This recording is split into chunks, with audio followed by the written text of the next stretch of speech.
Siesta Sand Live. Siesta Sand Live is broadcast from Captain Kurt's Village. It's Siesta Key's home to great food, great drinks, great music, and great times. Look for the giant American flag. Welcome to Siesta Sand Live. I'm your host, Natalie Gutwein, and today I have Mike Evanoff on the show. Ever heard of Evie's restaurants? All the different Evie's restaurants, Evie's on Main, they're all over the place. He's going to come on, he's going to talk to us about those, but he's also the chair of the Restore Midnight Pass Society. So he's going to talk about how that happened with Midnight Pass opening up and what we can do to help him out. So stay tuned. The next segment is brought to you by the Judy Berger team, part of Sotheby's International Realty. Whether a buyer or a seller, you'll be delighted with their service.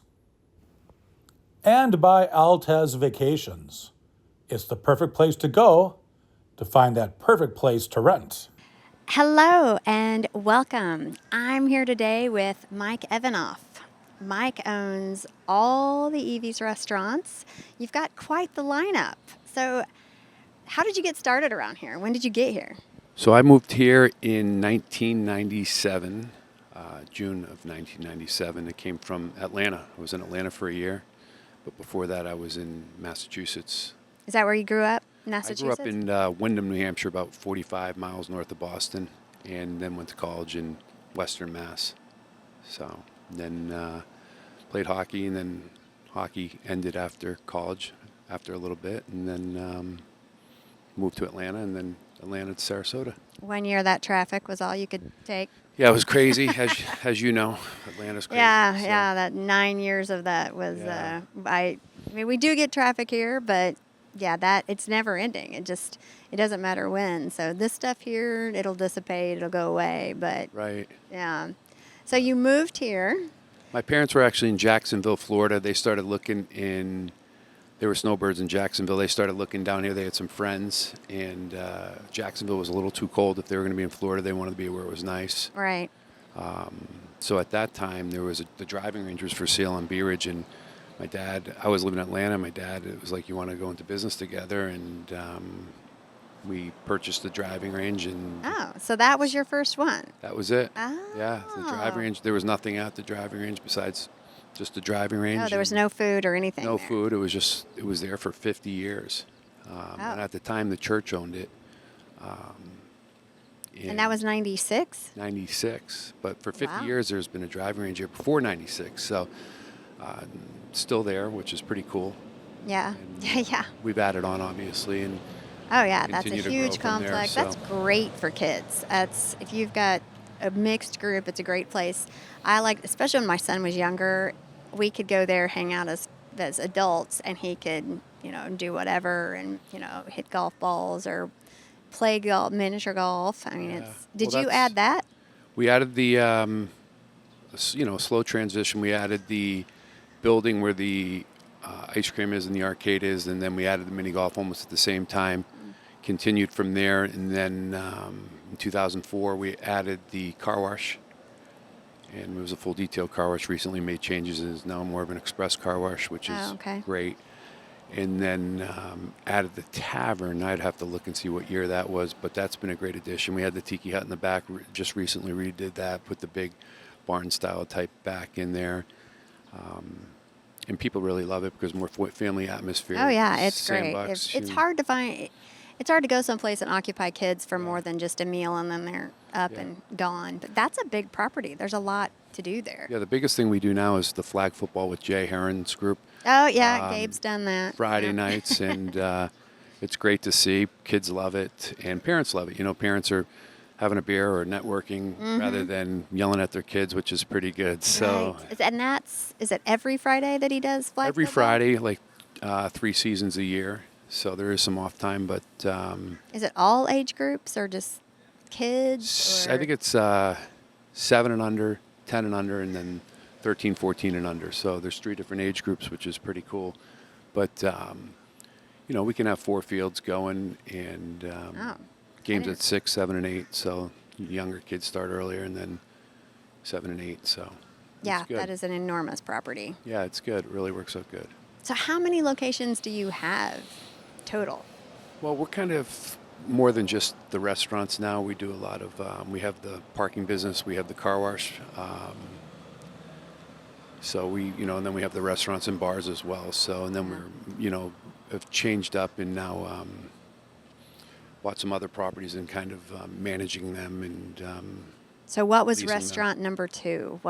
So you've got. So first restaurant or first bar was Evie's Tavern on Ringling, actually. Oh, okay. Yeah. Remember when Horse Feathers was there, and it was us and Eska. So it was kind of like the back and forth, and then I think it was Surfside Sally's and Margarita, whatever the bar there was on the corner. So it was kind of like quite the corner, and it was actually great. We were really busy and had a great staff there, and it was crazy. Yeah, Sarasota has surprisingly, it's always had a good bar scene and places to go, and now you've got, there's Evie's at Spanish Point. Yep. When did you acquire that one? That was in 2016 out of bankruptcy. We bought the note, and we've been going through the process there. So it's been pretty good, but we got a lot of stuff happening there right now, and you'll see a big change down in that whole area, so it's exciting. Oh, that is exciting. So that one has the tiki hut outside, and then did you build that building? There's a new building behind it, right? Yeah, in 2020, 21, we built the Point Restaurant, which is obviously up to code, so there was a lot of changes there, and having to build it that way was not quite what we wanted to design, but it was kind of up to the new par of all the building codes and all that stuff, which actually is good. I'm sure it came in handy through all the hurricanes. It sure did. But it's been an undertaking down there. The times are coming and things are changing down that way, and people are starting to push that way. So it's kind of a destination spot right now. But as time grows, it's the population's moving around. So. Yeah. Did you get a lot of damage there from the hurricanes out in the Tiki area? Yeah, the Tiki took a bad beating twice, basically, from Helene, and then Milton finalized it pretty much. Okay. Yeah, the 2 of the docks are destroyed, so we're working on them. Hopefully start the process of getting them back in order this week, next week. They're not destroyed, but they're just, the pilings are up and so forth. So the whole Tiki, every one of the pilings of the Tiki snapped in half. Oh, wow. So we had to replace that, redo the decking and a lot of. Is it open yet, the Tiki? We are open, yep. It's doing great. It's a new vibe down there. New area for the singers to sing, and new drink menus. Kitchen was all new equipment twice, so that was good too. So it's been quite the undertaking. Staff was great in helping and get everything up and running because it's their livelihood too. We did open a little makeshift bar on the ground floor over at the Point to keep the staff employed and working and all that stuff. So it worked out pretty good. Was that the only restaurant you had damage at from the hurricanes? Major damage. Yeah. Beerage, the netting and the poles, and there's other type of damage which is adds up over time. Each storm, and it just keeps adding up and stuff. So it's been crazy. Yeah, it has been. I can't believe it's been 5 months.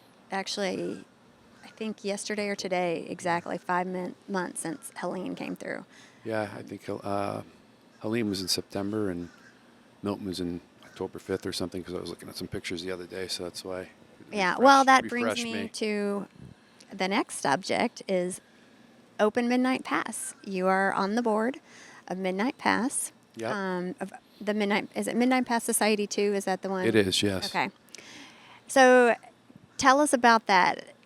Helene comes in, we think everything is awful, and lo and behold, there was one good thing that came out of it. Yeah, I mean, I think it's been like 3 or 4 years. Scott Lewis and I started Midnight Pass Society too, and then got some other local business owners and local people on board with us. And the great thing about starting something like that was everybody was for it. Right. Not everybody, but 98% of the people were for it. There were some organizations that were against it or didn't want it to open, but. So the the people in the public loved it, so that was really fun to be part of and really push. And everyone's volunteers. No one's getting paid on this board. It was more for fresh quality water in the bay. Everyone thought it was stagnant. We had great treading forward movement for the pass to take it to the next level, but that would have been the critical time of you could deal with every organization from the seagrass people to the manatee people to the turtle the Corps people and all so that, Army Corps. Yeah, nothing's easy. So with the pass opening, with Helene and then Milton, saved 10 years, 5 years, who knows how long it saved. So how did that go down that morning? So you come back. How did you all discover that it was open? A friend of ours, I think it was Matt Foyo, was out on the water early in the morning, and he saw that he was, I think, one of the first guys to see that the pass was open. Can you see it from you have a property down at that end. Can you see it from that? Oh. But unfortunately, I wasn't in the house because of the storm, so I did not know. And then we had the camera on the side of the house, which was destroyed as well, so we couldn't see it. But I, like everybody, saw it on Facebook that the pass was open. That's where you saw it. It was on Facebook. I saw it on Facebook. He posted a video of the pass opening, and everybody was in awe. And what was your reaction to that? Oh my God. But it wasn't open big, as we know, with the first storm. And then, but everybody just couldn't believe it, Everybody wanted to see when it. I think for a lot of people, we're coming over here, we're just shocked. We never anticipated we were going to get hit with water like that. And we're all kind of soaking that up. And then we heard that news. And it was like a sign from the heavens that, okay, that was like the first sign of, okay, we can do this. There's at least something good that came out of it. And I could not believe when you looked at the video and you just see the dirty water just streaming out of I don't think anybody can deny that when you looked at some of the aerial pictures of the bay flushing out into the Gulf. It almost looked like a toilet bowl coming out of. The bay was just so stagnant back there, and just we've got listings back there, and it was just brown back there. Yeah. And then I was out on one of our listings at Somerset Cay the other day, and I noticed it's starting to get about the color of your shirt. Yeah, no, it's great. We can see it at Spanish Point as well. Just the water changing and the movement. This summer will be the big change to see. Yeah. When it's more hot and what really happens with the water and stuff.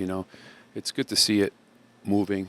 Oh, yeah. And flushing out. There's some people that believe that the water should sit there and be treated, and we're treating it, the upland stuff, the runoff and stuff like that comes into the bay, and that water should be treated before it goes into the Gulf.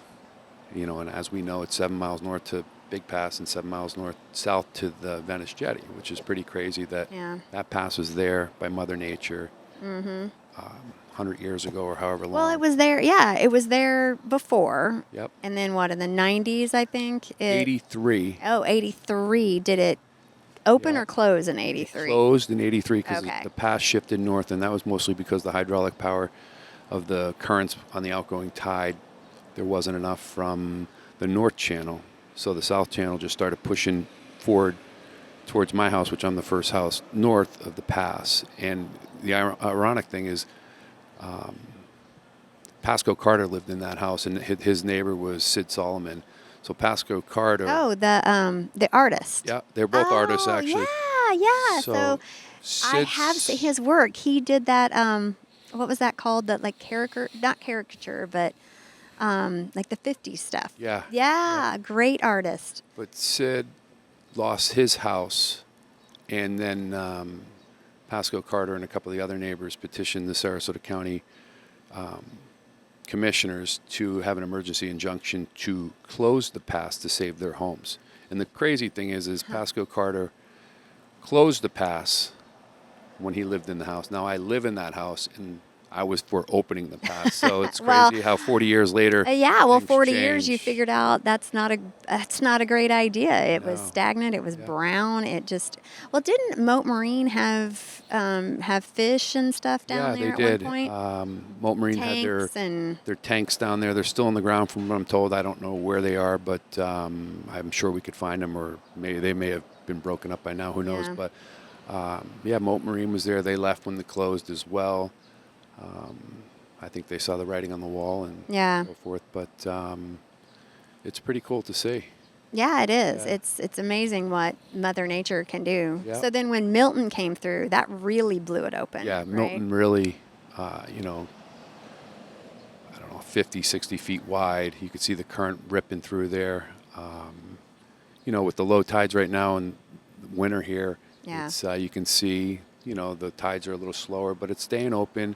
The best thing is the county commissioners have voted 5-0 to keep it open, and some of the federal agencies and state agencies have also agreed to call it an inlet now, which is great. So every inlet needs a maintenance plan, and we're trying to assist the county government officials on pushing that forward and doing whatever we can to help that situation. So was that the designation that you needed to have it designated as an inlet? So it Yes. will be kept open by state and federal officials now? Correct. So even if, God forbid, it was to close, I think we could still probably push to have it reopened or dredged to be open because they've designated it as an inlet now.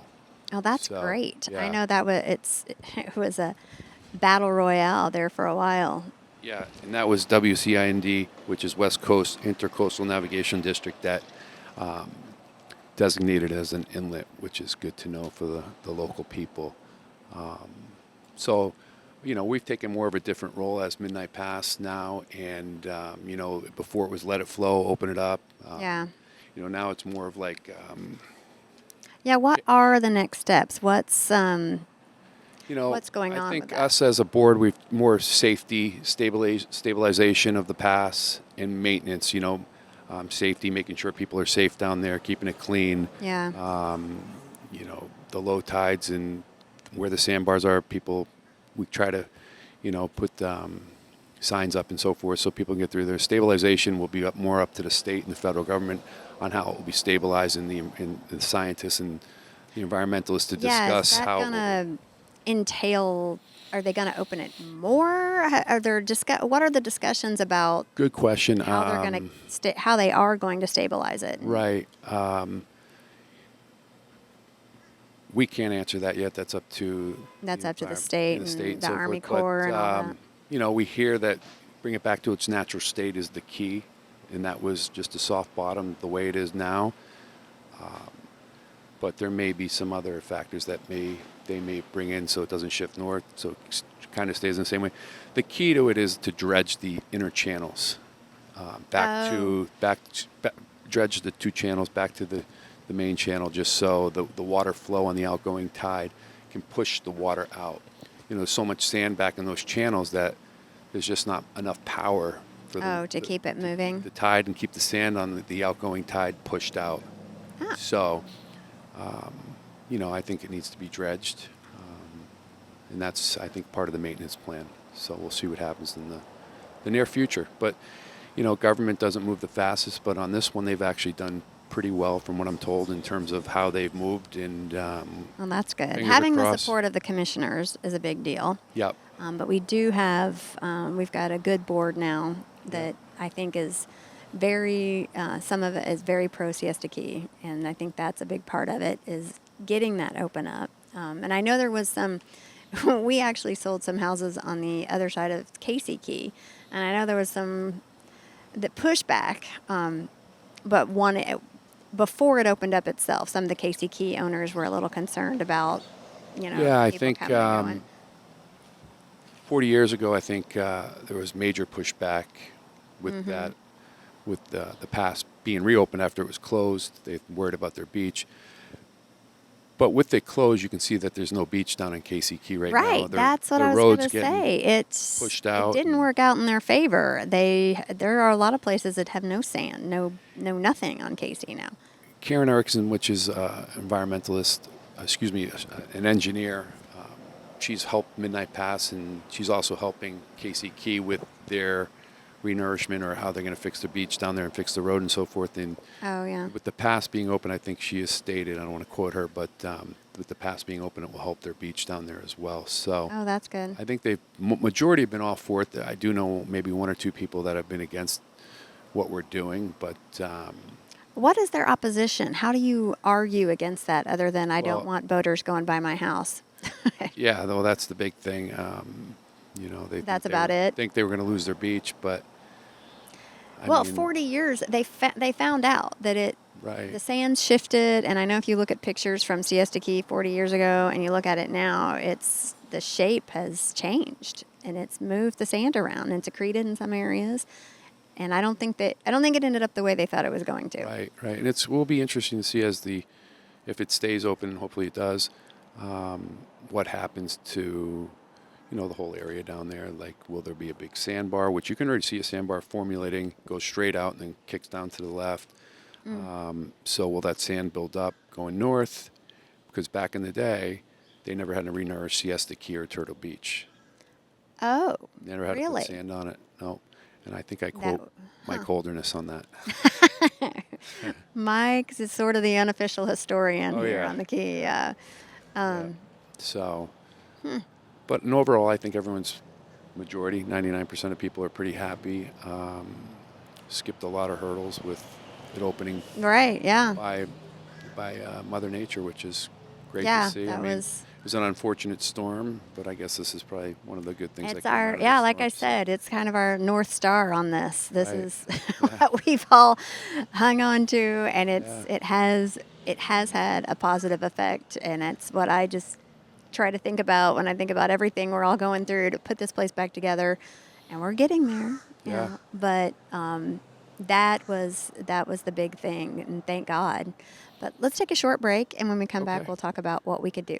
Okay, sounds good. Thanks. The following segment is brought to you by Beach Bazaar, located in the heart of Siesta Village. Everything for the beach, and we do mean everything. And by FAM Development, the area's best in custom-built homes.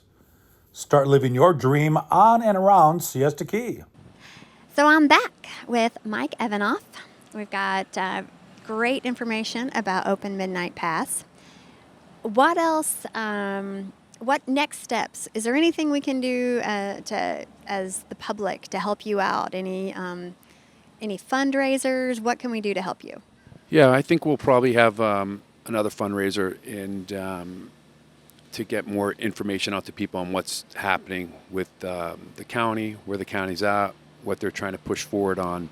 And we use the funds to help. We have a lobbyist that works for us and someone that points us in the right direction to handle dealing with the county and so forth. But, we'll hire an engineer to help us propose how to stabilize it and so forth like that. Yeah.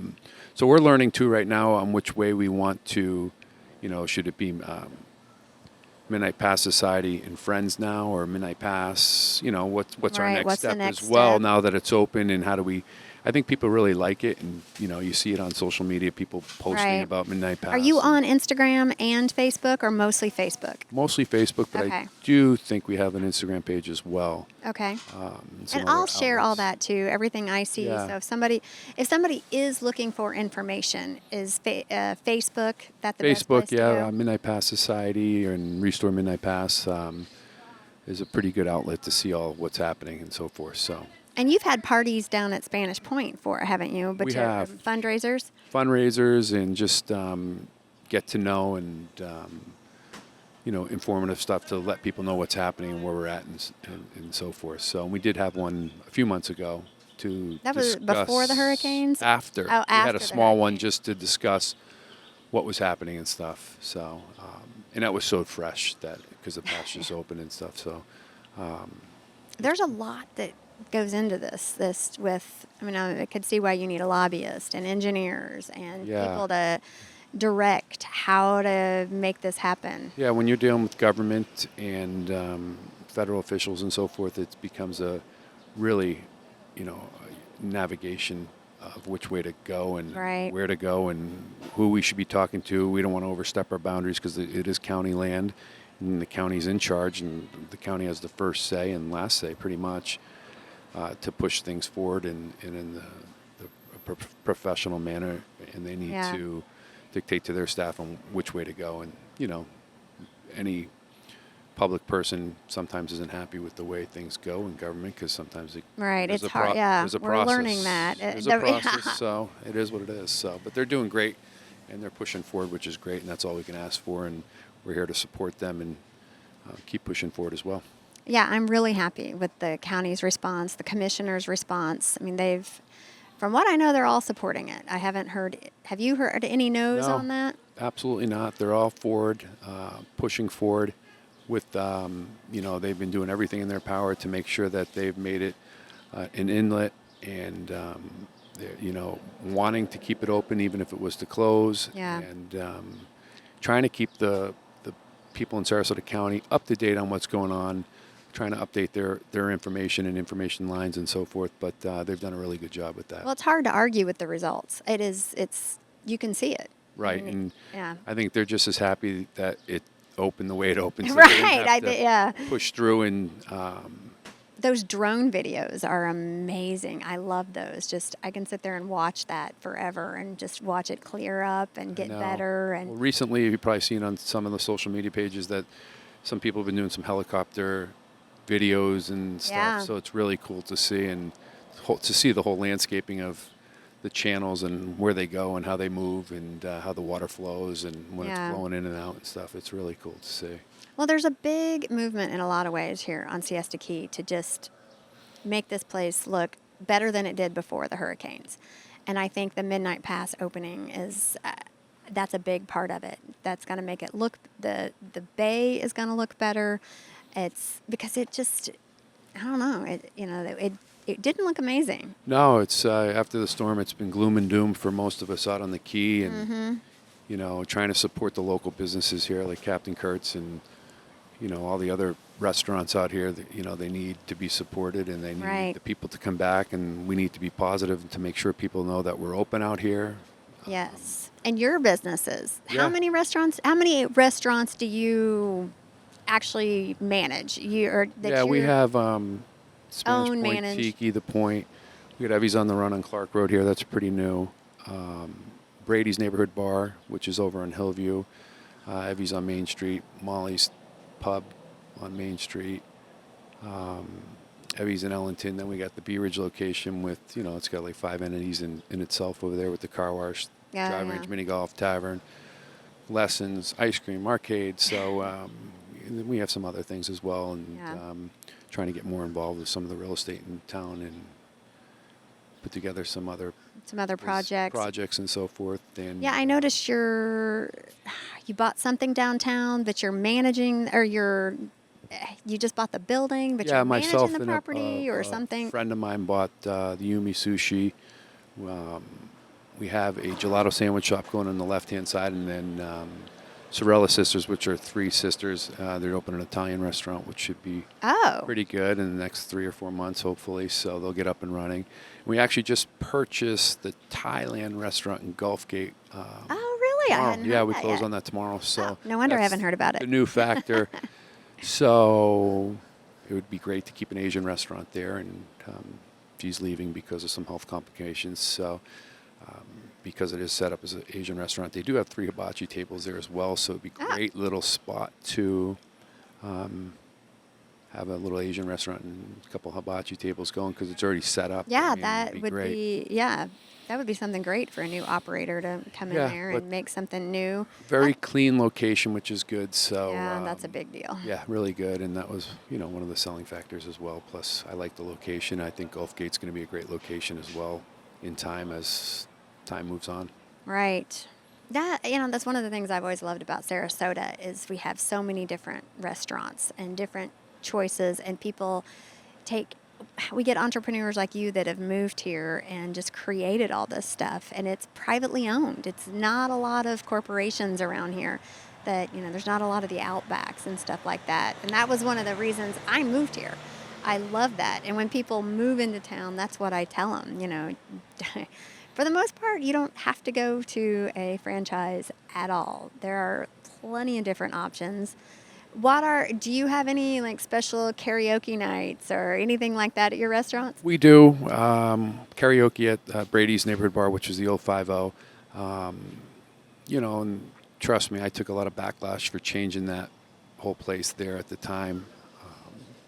But unfortunately, you know, the writing was on the wall. Sometimes Yeah. you open places, you close places for lots of different reasons, Right. and that's part of what I do. I mean, you know, White Buffalo was great for a long time. You know, it suffered at times because it was only Right. open 3 or 4 days. People see it on a Thursday night when it was packed and think you're making all this money, but security and Oh, that's right. Yeah. That's line dancers and the whole thing, and it was hard. You know what I mean? But you know, the last couple of years were great, and people saw that and thought it was great all the time. But you know, it was time to go. The liability was crazy with the kids and the 18, 19, 20-year-olds coming in on Oh, yeah. some of the younger nights, and you know, That's hard to keep up. Calusa was ready to move, and I was ready to make a deal, so it worked out really good for both parties, I think. So. Yeah, that's exactly what people saw out there. Was it looked Yeah. like it was packed and everything was going great, and then it closed, and Yeah, it was great. It was great, and I miss it. And I get asked all the time, when are you going to open another White Buffalo? And I think I probably will someday. I just don't know that when. would be so. awesome. I Yeah. have recently got back into my country roots. Yeah. What I listen to is all over the place, Yep. ridiculously all over the place. And I walked into a country bar the other day, and I was like, oh, I miss this. I miss like the whole vibe. And so there might be one of those coming. Who knows? I don't know. Not today or tomorrow, but you never know. I So mean, it's not actually on the books yet. But, no, oh. not at all. But who knows? I mean, a lot of people asking about it, so I know people really did enjoy it, Oh yeah. which is good. So I'd obviously change a lot of things or do things a little differently, but it was a fun place. Yeah, I'm sure when you come up with a new concept and then you go in and you have to create all that, that's got to be a lot of work. Yeah, the thing with a place like that is, and in Sarasota, we haven't quite got there. Like people don't like to pay for valet parking. Okay, well, people don't like to pay for live music either, and that's a problem in Sarasota County. You know, at the 5 o'clock club, when George owned it and I took it over and I bought it from him, he was paying a band $600 or $700. Well, when you pay the band $600 or $700 and you ring in $700 for the day, you can do the math quickly on how That's not and why gonna- it doesn't work. So when I said I was changing it, and you know, I made the changes, I took some flack. So I said, I'll try it for a year. I'll try live music, and the same thing happened to me. The people that would come in didn't want to pay a $5 or $10 cover charge to support these No, artists. People don't, yeah, They you're don't right. want to pay. People don't love that around and here. it doesn't work. And, you know, the White Buffalo, we did the same thing. We were getting bands for $2,000, $5,000, $10,000, $15,000, Montgomery Gentry for $40,000. So we were bringing some great acts, but it costs money. It costs a lot Right. of money. You know, and times people support it, and other times they didn't. But you know, I gave the 5 o'clock a fair shot of a year, and without the support of the local people, and then I got backlash of I don't support live music. Well, I'm the only one that, you know, I mean. How many other restaurants Yeah, do you we have do- that play live music all day long? Exactly. We do it at Bee Ridge, we do it at Spanish Point. We're still doing it at Brady's, and we do DJs and live music at Molly's as well. So we're continuing to support the live music trend in town, but to support live bands and big bands, it's hard because you need to. They're not cheap, yeah. They're not You've got- cheap, and and they they're- have to they're- pay for themselves. They You got to pay for can't- themselves. You can't Yeah, blame them. it's not a charity We're not gonna case. do it for You're free not- either, yeah. and we can't hire for free either. So it's a double-edged sword. But I think that's the biggest thing in town. Someday we need to support the artists more, and you know, maybe it's online with online payments or sponsorships, or who knows how to do it. But you know. Yeah, there is a good community here of artists and live music, and that's one of the things that does seem to also be kind of changing a little bit around here is the music scene. I think there's some new I mean, we people got that some come of in the town. biggest artists around. You know, Brian Johnson, Steve Cook, Yeah, obviously Dickie Betts, who just passed. Who's a great guy, great friend, and you know, one after the next, you just have so many great artists in this town. Yeah. So it's Oh, pretty yeah. cool to see. That is a lot of people come here that retire here that were something else in some other life, and we we benefit from that. Our arts community, the community as a whole. It's another thing I've always loved Right. about here. It's Yeah. Sarasota. You can go to the country bar. You can go to one of your bars, your restaurants, or you can go to the opera. You can Right. ballet. I mean, we have everything around here. Yeah, the great museums and the art and all that stuff is great in Sarasota. It's good to see. Yeah. Yeah. Well, thank you very much Yeah. for coming on. I appreciate it. And people can go to the Midnight Pass Facebook page, Yep. Instagram. I'll make sure and share everything I've got. If you've got Great. an event, let us know. And when we start to see some movement, if there's anything you need to talk about, come back on the podcast. We do have our golf tournament coming up, which supports Benji Gilkey and pediatric cancer. Oh, really? In When is that? April 26th, I think the date is that Saturday. I got to confirm that date, but it's a great time, great year. All the purveyors get involved and What golf course do you do that at? Tree. Okay. Close to Evie's on Beards, and we do an after party at Evie's, but it's a great cause. Okay. So, All right. Well, wonderful. We'll come out there and see it. okay, great. Thanks, Thank you. Mike. The final segment is brought to you by the law offices of Eric Fleming, specializing in real estate closings. Mr. Fleming is also the current president of the Siesta Key Chamber of Commerce. And by Gilligan's Island Bar and Grill. Experience the heartbeat of the Siesta Village's dining and social scene. Thank you for tuning in to another episode of Siesta Sand Live. Really want to thank Mike for coming on the show and for everything he does to keep Midnight Pass open. That's a lot of work and a lot of dedication, and they got it done. Mother Nature opened it up, but they're going to keep it open, and that's been many, many years in the making. Also want to make sure you check out his restaurants. Check out the Evies. They're all over the place. They're so much fun for adults and kids. And the golf tournament in April. Hope to see you there. So check out my Facebook page, Natalie Gutwein, Siesta Sand Live, Facebook, or Siesta Key Natalie, and I'll make sure and keep you updated on what's going on Midnight Pass and the golf tournament, and just anything else Siesta Key related. So thanks again for tuning in, and stay sunny, Siesta. Siesta Sand Live is broadcast from Captain Kurt's Village. It's Siesta Key's home to great food, great drinks, great music, and great times. Look for the giant American flag.